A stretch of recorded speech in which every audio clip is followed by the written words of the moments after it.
Hey Mike, how you doing? How's it going, Brent? Good, good. Well, excited to get started. All right. Hello to all the early birds. Thank you for joining. Appreciate it. We'll get started, I think, in about 5 minutes. That sound good, Brent? Sounds good to me. Yeah. Excellent. Excited to have everybody here. I'll mention this again, but if you feel like introducing yourself, feel free to jump on, but you could also just leave it in the chat, kind of where you're calling in from today. I'd love to know.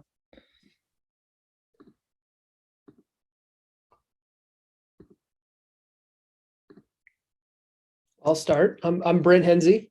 I'm with BSD Education. I'm based here in Tampa, Florida. Um, yeah. So Mike, where are you at right Yeah. now? Excited to have you here, Brent. I'm actually so I'm just outside of Philadelphia. So calling, we got two states represented so far. Let's see if we can get a whole East Coast thing going here.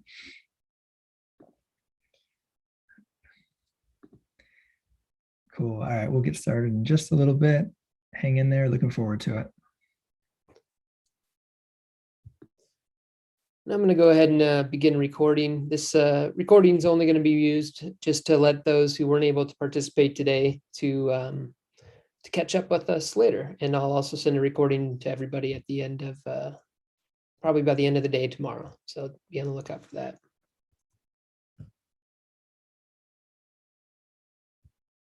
Oh, he looks like we have somebody from Ghana. So that's interesting.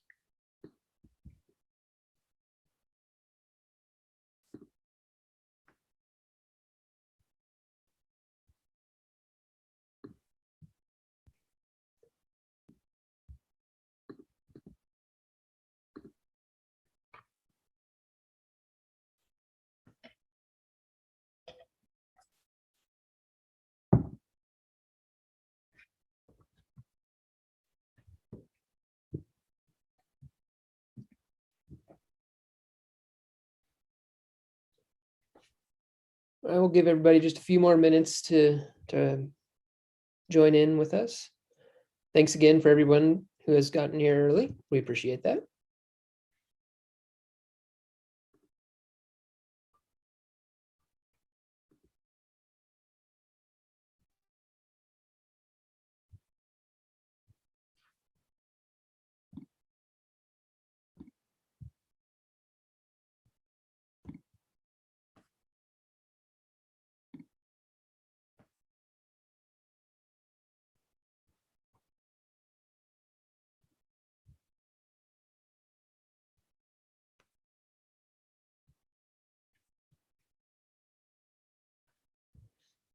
As we're waiting for more people to join with us today, just keep in mind that we're going to have about 10 to 15 minutes dedicated to any questions that you might have today.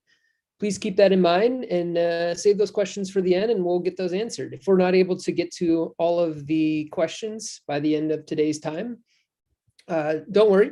Well, I'll be sending an email tomorrow with a recording of this presentation and you can send any questions that you have directly to me or Mike. So keep that in mind if we're not able to get to your question. But like I said, we'll have the little Q&A period at the end of today's presentation and hopefully we can get to all of your questions.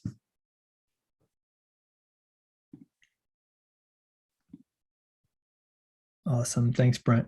I just went ahead and shared my screen. Everybody should see the presentation now. We'll give it just another minute or so for folks to join. Welcome again to everybody who's online.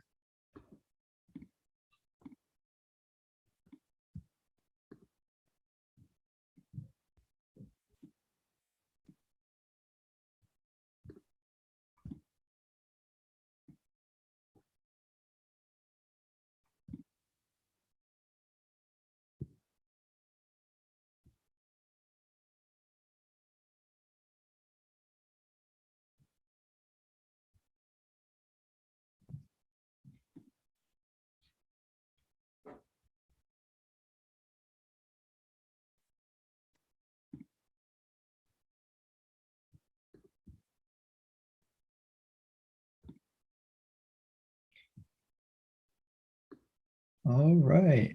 It's go time by my watch. I think, Brent, what I'll do is I can get us started. I got a tiny bit of introductory information to give you just about this webinar series and sort of what to expect. And the whole thing, again, like Brent mentioned before, will be recorded and you'll get a copy of it afterwards. So looking forward to questions throughout. If you have anything, feel free to drop it in the chat or even just chime in. And I've got some great stuff for you today. So excited to get going. All good on your end, Brent, from a tech perspective? We're rocking and rolling. I think so. Yeah. All right. If you want to go ahead and get started, and we'll stick to the time frame that we had scheduled. And, Yep. yeah. Love it. Get everybody back to hopefully the very end of our summer vacation before we dive back in. So first off, just thanks so much for giving us some of your time. We really appreciate everything that we've been working very closely with our partner teachers, getting everybody ready for the new school year, kind of taking the lessons learned from the past 18 months and really applying them into trying to transform education. We understand that teachers are at the forefront. Your time is more valuable than ever before, and we really appreciate you spending a little bit of your day with us. In terms of this webinar series, this is actually the first in a series of free webinars that will be available from now through to the end of the calendar year, covering different topics like getting your students engaged through a virtual setting, project-based learning, social emotional learning, really thinking about it through the lens of what works not just in class, but also hybrid, virtual, whatever your situation may be. We're also going to talk about curricular design, formative assessment. So stay tuned, take a look and look out for the summary email from this particular session, but there's going to be a lot more to come that we're excited to share with you. Now, if you've never heard of BSD, BSD stands for Build Something Different, as you can see here on the slide. And we work with teachers, partner with schools in order to help empower teachers to bring digital skills into their classrooms. And we'll talk just briefly about us before we move on to the good stuff. But I just want you to know that our position is partnering. We're an organization partnering with schools to really empower teachers. That's our mission. Now, a quick overview of what we're going to be expecting to cover. We are going to just touch a little bit on BSD. Specifically, I want you to introduce myself so everybody kind of knows who's speaking at them here. We're going to also then jump right into the good stuff. We're going to talk about building a strong pedagogical foundation for your digital content. We're going to talk about designing for flexibility, as well as show some real sample projects that we're using now in classrooms that we're finding success with. At that point, there's going to be a chance for some Q&A. Brent said before, save up your questions if you'd like, and you'll definitely have that opportunity. But again, feel free to jump in the chat if you prefer. Now, a little bit about me. I mostly just wanted to share sort of my journey that takes me to this session with all of you today. I studied in college. I went to college for digital media, where I learned about web development, game development, 3D animation, databases, all sorts of these new media type of technology skills, but really my passion always was in education. And so shortly after school, at which I had opportunities to teach actually in school, I began leading technology courses. So I've had the opportunity to teach different technology classrooms in every grade, kindergarten through high school and beyond, adult education. I've done classes in just about everything you can think of, from coding and database work to Photoshop and video editing. And in that time, learned a lot about what works and what doesn't, right, when it comes to creating digital content.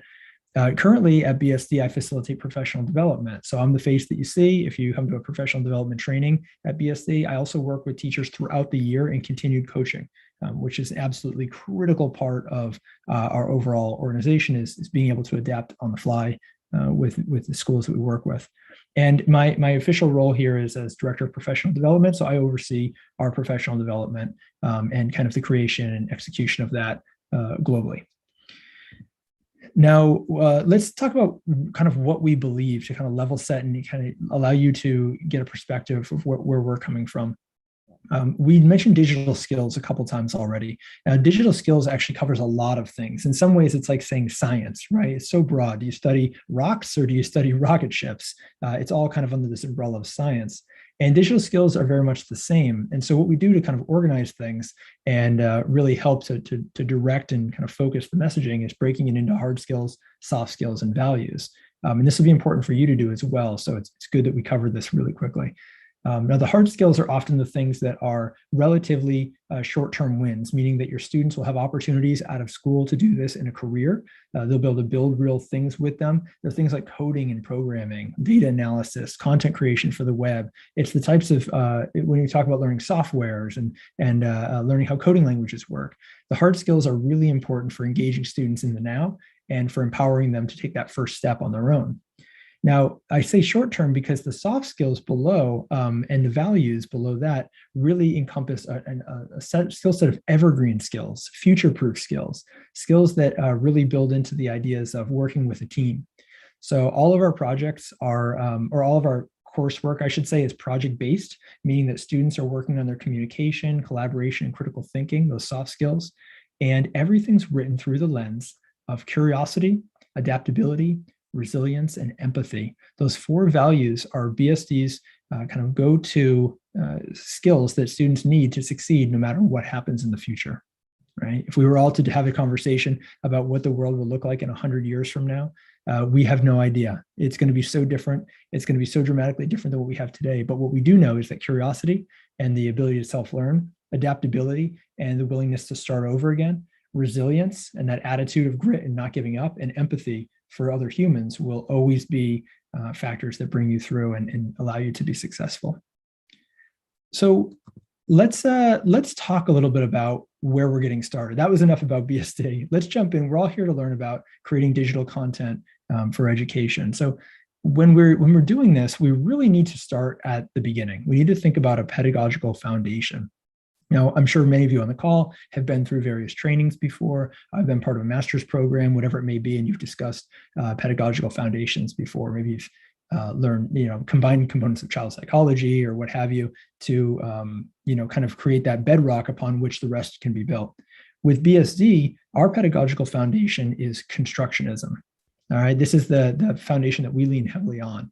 Now, really, when we think of Constructionism, the key points that I want everybody to take away from today is that it's a student-centered approach, and it's really based around discovery learning. So our students are actually determining what it is that they're going to build based on real skills that they already have, based on the knowledge they have. They're going to be building artifacts. Those could be digital artifacts, those could be physical artifacts, real things that we're building. And in parallel, they're going to be building mental models. Now, moving a little quickly, we could have a whole nother presentation on Constructionism, but I want to give you a framework of where we're coming from. You don't have to choose Constructionism for your pedagogical framework, but for us, it really helps to achieve the goals that we try to achieve in terms of technology projects and content. Now, Constructionism, if you're not aware, came from an educator, a researcher named Seymour Papert, who is at MIT, was responsible as part of the team that created Logo. You may remember Logo is that programming language for kids that came out as very fundamental in kind of getting these conversations started. He went on to partner with Lego Group to work on their Mindstorms using a phrase that he had decided. And really his stretch, and actually the stretch of Constructionism spreads way further than that. When we think about project-based learning, when we think about maker spaces in education and design thinking, a lot of that has roots back in Constructionism. This idea of building something, thinking about it, and having reflections and being part of a bigger overall project. Now, as these kind of ideas spread, various outside contributors decided what makes good constructionist technology. And that ties into kind of our first lesson for today of when we're looking at technologies that fit our pedagogical approach, they need to have a few key factors. You can see in each one of the bubbles contains one of these factors. First, it has to be easy to get started. We call this a low floor or a low threshold. That means everybody can get in and get started right away. I'm positive that the people on this call have had 3 or 4 or 5 or 10 softwares in the past 18 months that act as a inhibitor to education. They end up being something in the way that they have to overcome and they have to train everybody to use. When we look at technologies to use in the classroom, we're looking for things that are easy to get started, that allow us to just walk in and get our hands on the learning as fast as possible. Now, the second half of that coin is the next bubble over, where it has room to go deeper. We call this a high ceiling. We can also even call this at BSD Online an infinite ceiling. And what that means is that rather than give students kind of a predefined, let's call it a dumbed down version, a sandbox environment of the real world, a simulation of the real world, we train our students with the real skills in the real environments, with the real best practices that professionals use. And that allows for those students who go ahead, and you know who they are, right? There's like some of your kids in class are just learning to keyboard, but other students are like already making money with Bitcoin or something like that. You're already setting up all these advanced things that we're not even sure what they're doing. You need room for those students. You need to allow for that high ceiling. And then finally is the idea that the technology needs to be designed for play. Now, when we say play in an education setting, that can set up some alarm bells, right? Some folks say, well, I don't want the kids just goofing off, certainly not computer games all day. And of course, that's not what we're suggesting here. The specific type of play that BSD subscribes to is called hard fun, right? And this is a real term. The idea is that the challenges, the games, the experiences are designed specifically and purposefully and require students to provide reflection on what it is that they're learning. This is more in line with the idea of satisfactory hard work, puzzles, challenges that really get your mind moving, rather than kind of the sedentary sit back in a chair and absorb YouTube, right? Or kind of let your mind melt away while you play games. This is exactly the opposite. We want students who are engaged in play in a way that is designed specifically for that educational purpose. Now, again, as we move on to the next section, I want to stress that you don't need to subscribe to Constructionism. That's not the purpose of this presentation, but you have to determine what your pedagogical framework is. That's the step one. You can't just start taking random technology tools and kind of slapping them together and kind of Frankenstein something and hope that it works. There has to be kind of a system on which everything else is built. And to give you an example of that, I'm going to show you ours. But keep in mind, again, this could be Montessori. You could use kind of more of an open source system that deals with open source softwares or something. You could kind of take whatever values you care about and make your own. But this is what BSD has created. Our philosophy is that learning should be hands-on and experiential. This means that our students are again, not just watching videos, not just listening, not just reading. Those things are all fine. They can do those things, but they need to get hands-on. They need to be the ones driving and making decisions and making mistakes. We also believe that certain students learn best when immersed in a project. And related, students should know the why of what they're doing, the real world application. Those two bullets sort of go together, right? Because when you have students who are working on a project, there is a bigger goal in mind. That's a very Constructionism friendly idea, that the students are working on something with impact and something which they are in a small part of a much bigger whole. You don't get that question anymore of when am I ever going to use this? Because what you're doing in class is exactly what is happening out in the real world. At times, students can learn at their own pace. That is something that's important to us and helps with differentiation, and especially right now with kind of the state of education, and where students are not always physically in the same space and don't have the same needs in that term. We need to make sure that we can do that. And we actually have built curriculum that is completely self-guided. So teachers can sort of give and say, hey, why don't you work on this project? And students can go and do that on their own pace. Second from the bottom here, help should always be within reach. This is kind of a twofold thing for us, because not only should the students be able to engage with their teachers to help them and move them along through the coursework, but the teachers also should have a lifeline too. So when you're considering your digital content, we really need to think about how are we supporting the teachers? How are we making sure that those teachers who maybe are not technologically skilled previously are brought up to speed, or how can they get the resources that they need? That's part of the continued coaching that we were talking about. That's how we solve it. But there are many ways to address supporting your teachers as well. And then finally, we know that good UI and UX allows for a great experience. If you're looking at that saying, what is UI, UX? It's not a teaching term. It's actually a design term for products. It's user interface and user experience. And again, that kind of gets to the point of like, we need a technology that gets out of the way and puts the learning first. We need technologies that know that the classroom is the most important and don't try to get in the way with all these fancy features, but rather just present the material in a way that's efficient, and good UX and UI allow for that. So when we're getting started, right now you've heard kind of how we handle it. We've heard our pedagogical approach based on Constructionism, Constructionist technology, and then we've built out this philosophy. But how do you get started? What would be the next step? Well, there are a couple important questions you need to be asking when considering your digital content. First off, what are my values? So you need to figure out what it is that you want to impart on students. What are the most important things that your organization believes to be true? And this is not something you necessarily need to do yourself. In fact, I would encourage you to involve teachers, involve parents if you dare, but certainly teachers. Certainly get the teachers and perhaps even different departments together to make it clear what it is that they value. For instance, with BSD, again, curiosity, adaptability, resilience, and empathy. Is that a foundation you can build on? Or is there something else that maybe is more important to your student population that needs to be in there? So that's the first thing. Then we need to look at different unique ways that digital content can drive those values home. And this actually, for me, is the most fun part, because now you're thinking about, okay, what are the different tools available to us, and how can we be creative about meeting those needs? So like when we look at this number 2, we're looking at not only are we trying to create an engaging situation with digital skills, but we also need to make sure we're hitting our standards, right? Because we still have a commitment to rigor that needs to be addressed here as well. And then finally, number 3, what experience do you want the students to have? And this is more important than ever when we think about especially for the virtual classrooms, where many of our teachers and students suffered from not having that close relationship, and students to students not having that close peer relationship that we can normally rely on.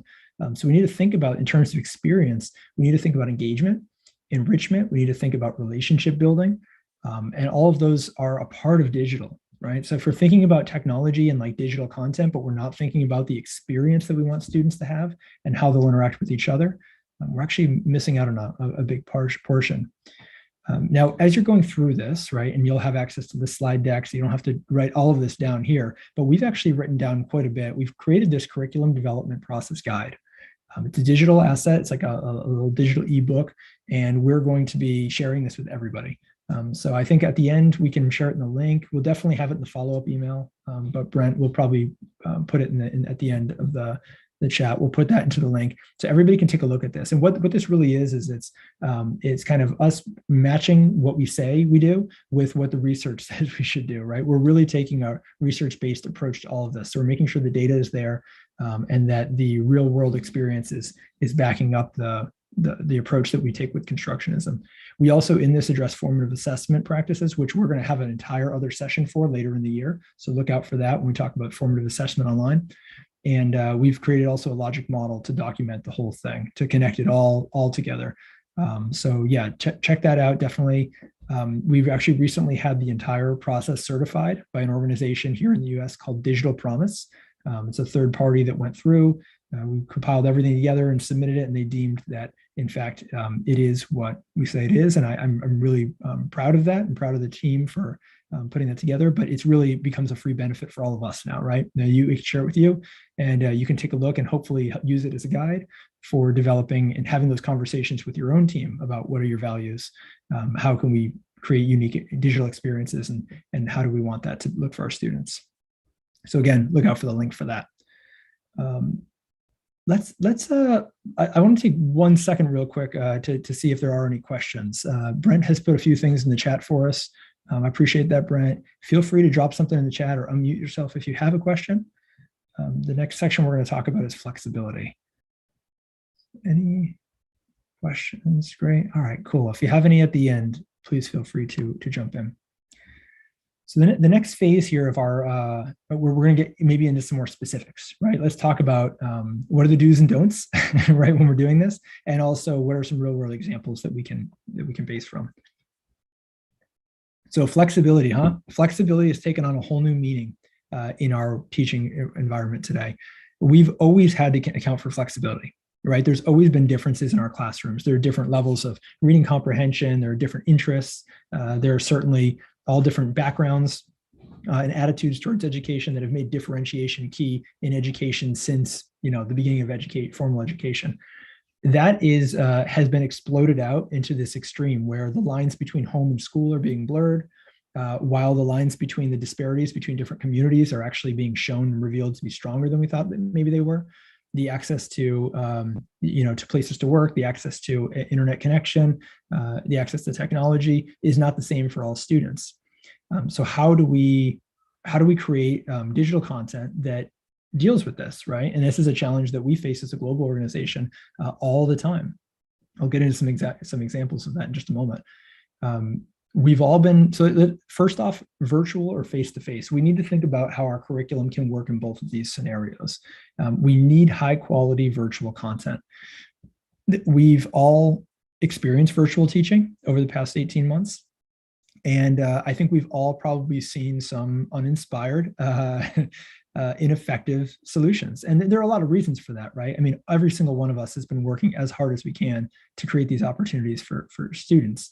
That's not where the failure lies at all. The failure at this point is in a way of thinking. We need to evolve kind of the thinking of the entire industry to think about virtual, high quality virtual content almost as a prereq, as a entry point into any type of work that we're creating. There are some ways that we can adapt our in-person lessons to be virtual that work really well, and there's some that don't. So let's take a look at that. Let's see what, first of all, the don'ts, right? Let's see what kind of flexibilities are not effective when we're thinking about going virtual. One thing is making the work harder or easier. That's something we do not want to do. We want to avoid. We also want to avoid adding less or more work. I think this second bullet, less or more work, is what I saw the most of across different schools. Some schools said, well, I don't have them in class anymore, so I got to dump a few more chapters on them. And then other classrooms said, well, I'm not a required subject, so I'm going to pull all my homework and lessons. And you sort of ended up with this imbalance of work that didn't end up creating the flexibility that we hoped it would. The other thing we have to avoid is creating multiple lessons. The last thing that I want is a teacher having to create multiple versions of the same lesson to say, okay, this is for these kids, this is for these kids, this is for these kids. To some extent, it's inevitable, but we certainly don't want that to become the main way of approaching this. It's not scalable, and it makes it really hard to maintain when you've got all these different versions. We've all seen curve grading before. I think we know kind of intuitively that's not an effective way to get real learning done. And then dumbing down content, right? Well, lowest common denominator is another thing that happens a lot. They say, well, let's at least get everybody to hear, and then kind of cap that and say that's what the new average is. That's what the new standard is. And then my least favorite thing, busy work, right? We absolutely do not want anybody doing any type of work just to be doing work. We always want to have purpose, and it should meet that bigger vision. So how do we feel so far? Probably looking at this list, you probably feel like, okay, good. I don't want any of that stuff. I want the good stuff. So what is the good stuff? Well, when we are developing flexible content, I just lost my mouse. There it is. We want to make sure that we're designing lessons and activities that meet students where they are. There's also challenges them in meaningful ways. Okay, easier said than done. Let's get into some examples. At BSD, we have students all over the world, right? So when COVID hit, we've got some students, we've got classrooms in India where we have 3 or 4 students all gathered around a mobile device. And that's how they're accessing learning. That's how they're accessing their coursework. Meanwhile, we've got students in Singapore where every single student has a laptop, a tablet, and phone, right? And they're all set up, and they've got all the technology. They've got sophisticated labs, and they've got what they need. So when we're designing curriculum that needs to meet both, we don't want to create anything on the don'ts list. We want to create lessons that meet the objectives and then scale up. We want to think about that low threshold and the high ceiling and the hard fun, right? If we can do those 3 constructionist things, then what we've got is the situation where everybody can get in and try this, whether you're on a mobile device per 3 or 4 students, or whether you've each got their own setup. And then we can go in with that high ceiling and expand that, and the students can go and build, and they can use what they do have available to them to meet those objectives. And then finally, when we have the students that scale up, we also have those opportunities for hard fun, right? Where they're actually being challenged to think and create those mental models. So there's 3 specific levers that we can pull when we're doing these adjustments and we're trying to figure it out. We can change the content, right? So we could modify content within reason, within the standards. We can also change the process. So like, what are kids actually doing to do the learning? How are students absorbing the new material? And we can change the end product or deliverable. So multiple ways to show their learning. Now, today, I'm not going to talk so much about the content because really that's all of your realms more than mine. Whether the unit is on ancient Egypt or if it's algebra 2 or whatever it may be, you need to be the master of that and to determine within the standards of your local and school standards what is going to be okay to omit, what kind of things can I emphasize, and modify the content to be flexible on your terms. Where I can really lend a hand is when we talk about the multiple ways to learn and the multiple ways to show learning, numbers 2 and 3 here, because that's where the digital content comes in. So when we think about giving students options about how we're delivering content and giving students a choice about how they're showing content, that's when we really start unlocking the power of online learning and can create some really flexible experiences that work for both of those situations I described, right? Kind of the very low tech and then very, very high tech can work in the same lessons. So to help us think about this, we've got a little thought experiment here for you. I want you to think about a food menu, right? Put yourself at the restaurant. I know in different parts of the world, including where I am, restaurants are not back to normal yet, but just imagine, right? Use those imaginations and think, we've just finished the school day. We're going out to have somebody else make a meal for us. And we sit down and they hand us the menu. And I want you to think in your mind, what makes a good menu? What makes a menu that is useful and that makes you feel good? And what is a menu that stresses you out and makes you feel bad? Because this is going to be important in the way that we deliver content to students. Now, if you feel free to leave anything in the chat, I'll be kind of watching here and I'll try to incorporate anything people are saying. But right now, let me just sort of speculate. Let me kind of imagine what is going through all of your minds right now. When I think of a bad menu, I think of a menu that doesn't have a lot of detail in terms of things like dietary restrictions, right? Maybe doesn't give me a description of what's in food. It doesn't give me a clear indicator of whether something is spicy or vegan or my preferences there. It also may have lots of different choices, right? I might think of a menu that has a whole page for salads and then pizza and then burgers. And then all of a sudden there's Thai food. And it's like, wait, how does that fit in? And I just look at page after page and it's overwhelming, right? It takes a long time. You're not sure what you want. This actually is a psychological concept, sometimes called overchoice, which was coined in the book Future Shock, also sometimes called the paradox of choice, laid out in a book by the same name by Barry Schwartz. And it's a well-known psychological concept phenomenon that the more choices you have actually add friction to the situation. And even though maybe that's counterintuitive in the world of data, you'd think, oh, more data is good, but not when it comes to something like getting a whole class on the same page, right? So what does the good menu look like? Well, the good menu is simple. It has a few options.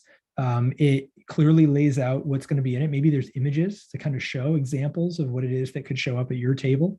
And maybe they even highlight some specialty items. They say, hey, this is the recommended thing that you should work on.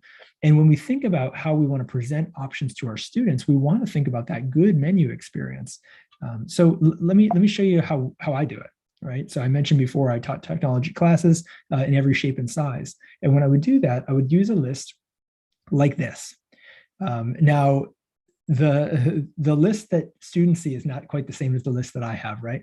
I want to give my students voice and choice. I don't want to have them do the assignment, learn the material, and then do a test, right? I could, the multiple choice or short answer test, but I'd rather them be able to explain what they're learning in a way that really resonates with them and really allows for them to kind of work in their own space and time, wherever they are, literally, physically at home or whatever it may be, that they can execute and create something of quality that's going to stick with them. So here we've got columns for written products, presentation, technology, and media products that students can make. I would probably give my students maybe three of these options, right? Maybe one from each column or something like that. Maybe I'd say the options for this are going to be you can create a map, right? Maybe perhaps it's a history project, right? You can create a map from the media products. You could create a flow chart from technology products. Or maybe in the presentation, we could do a panel discussion. And those are sort of your three different options of how you want to do it. And then students are able to then take what they specialize in and run with it. And what you'll find when you use this approach, and what I've found, is that you'll discover things about your students that you didn't know. You'll uncover hidden talents. You'll find that, oh, this one student is really, really into video production, right? And wants to do that as a career. And this is something that they are super inspired by now. And they can make something that they're proud of and shows really excellent work on top of gaining those digital skills. You'll also find students who are interested in music and theater. Everybody's got something. And it's a great way to without dialing back the rigor, without reducing the work that you need to do, by it really plus ones the student's experience in class. It allows them to show themselves, it allows them to be social, it allows them to make connections outside of school with their classmates. And that's right now a big benefit of kind of giving them a little bit of this voice and choice. One other thing you need to, I mentioned a few times, standards, right? I know it's a reality that we all work within. And I do want to point out a little asterisk on this, is that we do still have to consider our standards. I'm not suggesting that we throw away again, like if we're doing language arts and it says that we need to do some sort of writing portion, we don't throw that away. We need to incorporate that work, but rather the vessel for really demonstrating the understanding overall can be changed. And it's up to us to kind of pare it down, look at this selection and really pare it down to what makes the most sense for the assignment for kids. One last thing I'll say about this particular slide here in the voice and choice is that leave a little bit of room for students to surprise you. I was just talking with a colleague about this exact thing, and he reflected on a class that he was teaching where one student wanted to do a rap. They wanted to take what they had learned in class and they wanted to design a rap and perform that rap for the class. And what he didn't know about that student is that they actually were sort of like a miniature YouTube star and actually had a little bit of experience and credibility in this space and came up with something really, really awesome that surprised everybody. But it's only because he allowed for that sort of extra wiggle room for something that maybe they didn't think about. And if you can create this as a standard behavior, standard operating procedure in your class, you're going to find a lot of engagement, even in this virtual setting. Now, let's take a look at specifically how BSD is doing some of this. How do we take digital content, apply it through the filters of constructionism, apply it through our philosophy, think about flexibility, the do's and don'ts of flexibility, and then provide our students with voice and choice to design a project? Well, there's a couple different ways. I'll show you a couple examples first. The first one is called the Personal Web Page Project. Now, this is a really popular project within schools that we work with. Students are actually building their own website using coding languages, HTML, CSS, and JavaScript. Those three languages each have their own roles to play. So students learn about developing content for the web, styling it and formatting, thinking about not just what looks good, but also what's accessible to their audience. And then JavaScript being the brain behind the application. And for those of you in the coding world, you may have heard of other coding languages like Python or C++, and that's kind of, it goes in that direction for those students, right? Not everybody's going to run and do that, but that's why we have that high ceiling in case some students will. Now, one of the important things, though, is that we're taking the hard skills of computer science, but we're also applying these soft skills as well. We're thinking about there's lessons embedded within our curriculum that talk about privacy, right? That talk about digital skills, that talk about how to be safe online and what's appropriate to share.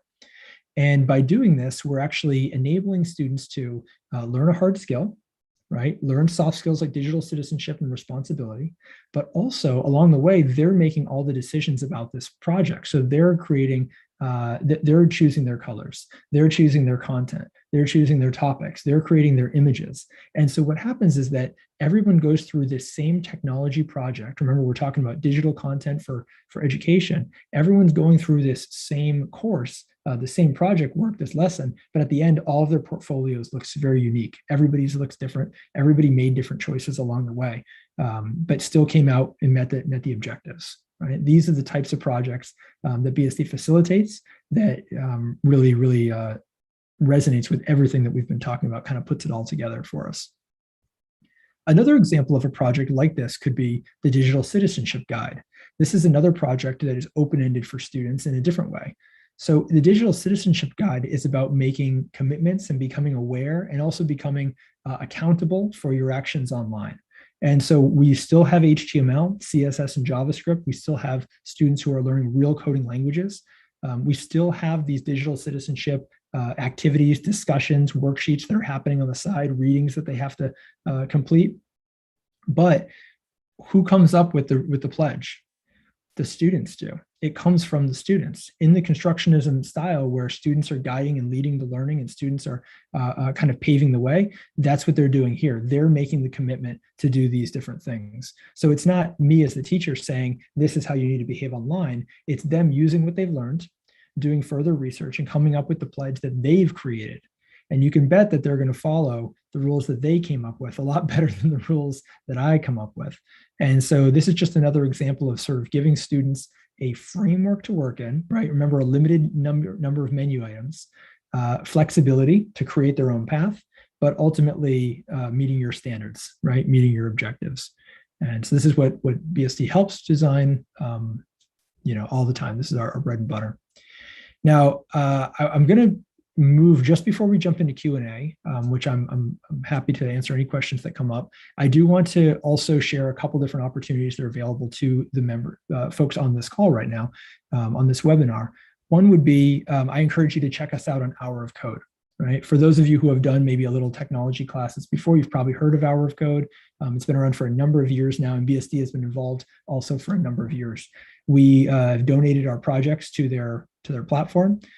So all you need to do is Google Hour of Code. You'll find their site. You can read about their mission of getting students or schools to sort of focus on their energy on computer science for 1 hour per year. Usually happens in December. And if you do a little search for BSD, when you're in there, you're going to find our material. I think Brent will probably link also in the follow-up information. The 3 projects that we've given are here: Trivia Game Maker, People Who Inspire Me, Life Below Water, and they've been done tens of thousands of times, and schools have a lot of fun with it. So check us out there. Feel free to try it out. If you are in a position where you feel like you're looking for a more integrated solution for your school, something that you would like to try to roll out for this school year, we are opening up a trial period for folks that join these webinars. So this is exclusive to you. We can't do this for everybody because our approach is very high touch. So when you do something like this, you talk to me, you talk to our team, we learn about your objectives, and we help you to build something that's going to work for you in terms of digital content. What's available here is, okay, cool, Brent, I appreciate you. You got it in the trial. You can also check out the links in the QR code here. There are 8 projects total where students are going to be learning real coding languages. You can see we've got tons of resources, including videos, live coding quizzes, and everything like that. So definitely check that out. If you have any questions, we've also got Brent's email right there. So you can feel free to reach out anytime. I have just one more slide here that shows you the projects that we do. I'm not going to go through every single one now, but I'm excited for everybody here to be able to explore these. The top 4 really are around creating different ways to share and express yourself online. They're very versatile projects. I call them utility projects because they can really be done in a lot of different contexts. We just change some of the requirements, and then your students can even reuse these in different classes. And then the bottom 3 are more about coding skills, right? And kind of +1ing your experience in HTML, CSS, JavaScript, and can be used for teachers just as much as for students. So even if you're not sure you're going to try it with your students yet, feel free to try it yourself. I am really big on feedback. I would really appreciate if everybody on this call would take an opportunity to leave us some feedback. This is about this webinar series. Like I said, we're going to have about a dozen more from now till the end of the year. They're going to cover a variety of different concepts. I'd love to know what worked today, what didn't work today, how you felt that this applied, if there's things that you can use right away, if there's resources you wish we had shared. Please check out that bit.ly link. And maybe that can also, we could toss that in the chat. Oh yeah, you got it. Brent's way ahead of me. And if you could just fill that out, we'd really appreciate it. Okay, awesome. Well, that's it for me in terms of my spiel here. I'm going to leave you with this picture, and if you could, feel free to ask any questions. I'm going to stay on until the last person is off, but I welcome any questions that we have. Either feel free to unmute yourself and just jump in, or you can always type in the chat, and we'll be happy to field them there.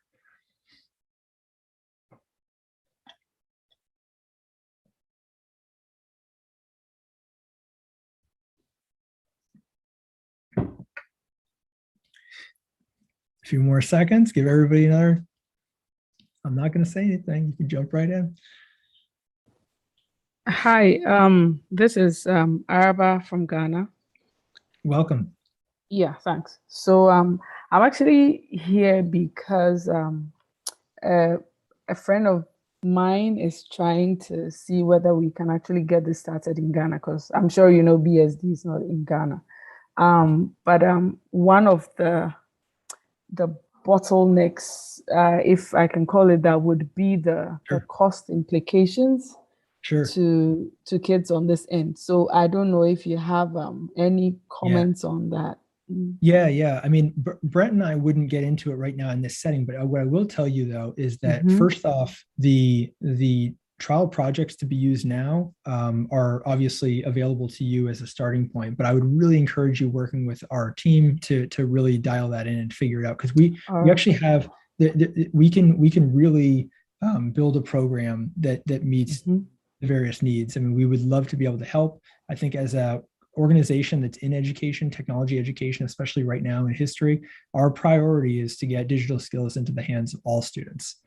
And if your students are not going to be able to participate because of cost, then there could be other options. Historically, we've done partnerships based around case studies, right? So kind of understanding like what is the value, and maybe attaching like an impact study to something like that.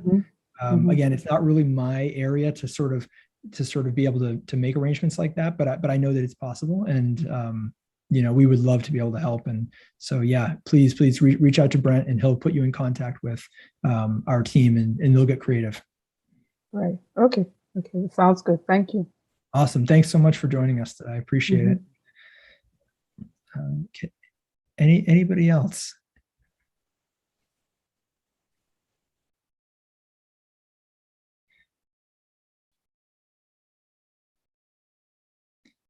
Just a moment more.